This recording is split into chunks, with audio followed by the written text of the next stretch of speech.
دینار دے دے. بیوی وہیں بیٹھی ہوئی تھی, دیکھ کر کے برداشت نہیں کر پائی.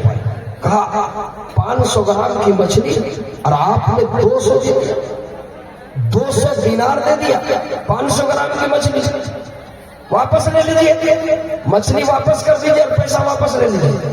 تو بادشاہ نے کہا ارے بے وقوف کم وقت کہیں کہ میں بادشاہ ہوں, کچھ تو عزت رہنے, میں بادشاہ ہوں, کچھ تو میری عزت رہنے دو. کہا کہ سنیے آپ کی عزت سے نہیں جائے گی اور وہ پیسہ بھی واپس آ جائے گا, جو میں تدبیر کر رہا ہوں اس کے مطابق کام کیجیے. کہا کیا ہے؟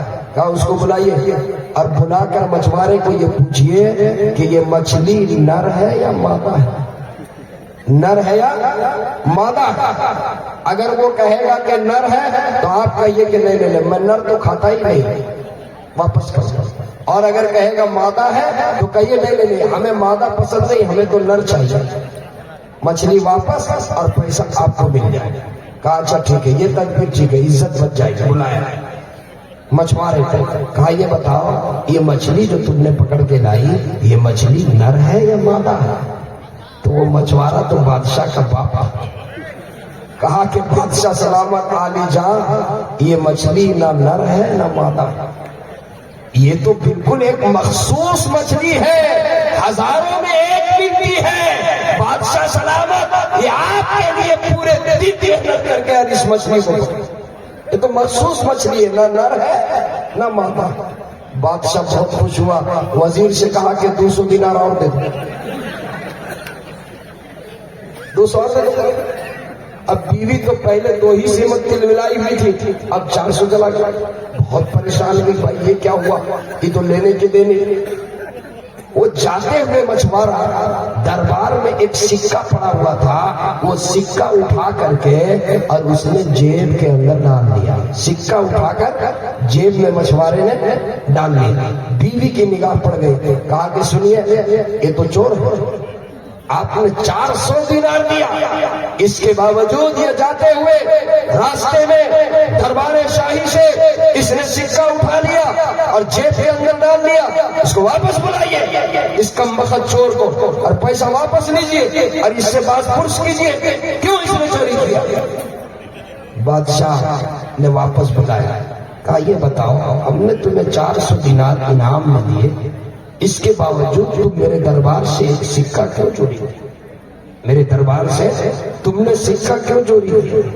کہا کہ بادشاہ سلامت وہ سکہ میں جا رہا تھا, میری نگاہ سکے کے اوپر پڑی, میں نے دیکھا کہ اس میں آپ کی تصویر چھپی ہوئی, اس میں آپ کی تصویر چھپی ہوئی ہے. میرے دل میں یہ خیال آیا کہ اگر اس پہ کسی کا پاؤں پڑ جائے تو بادشاہ کے تصویر پہ پاؤں پڑ جائے, یہ بادشاہ کے شان کے خلاف ہے, یہ ان کے وقار کے خلاف ہے, یہ ان کی عزت کے خلاف ہے.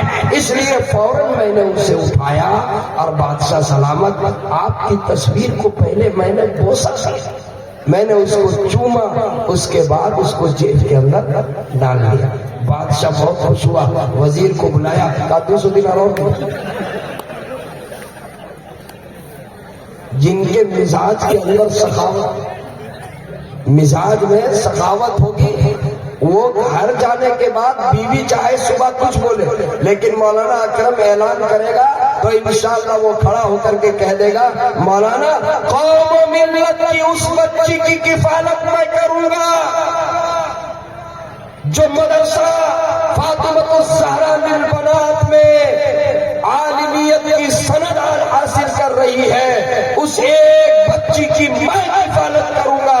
اور اس ایک بچی کی کفالت نہیں, میں بڑی ذمہ داری سے کہتا ہوں آپ اس کی کفالت کریں گے, آنے والی ان کے کوکھ سے پیدا ہونے والی نسلیں ماشاءاللہ آپ ان کے کفالت کریں گے. وہ بچی پڑھی لکھی, وہ تعلیم دے گی, آنے والی نسلوں کو وہ پڑھائے گی, تو گویا کہ آپ ان کے آنے والی نسلوں کی بھی آپ کفیل بن گئے. اور میرے دوستوں یوں تو دنیا سے چلے جائیں گے, ہمارا مال جو چھوڑ کر کے جائیں وہ مال آپ کا نہیں, وہ آپ کی اولاد کا. لیکن جو مال اللہ کے راہ میں دے دے وہ مال آپ کا ہے.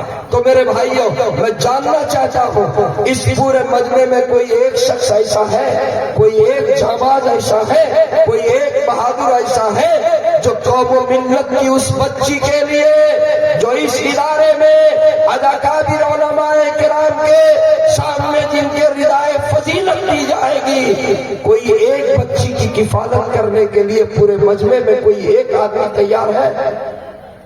پورے مجمع میں ایک آدمی, صرف ایک آدمی جو ایک بچی کی ذمہ داری لے, ایک عالمہ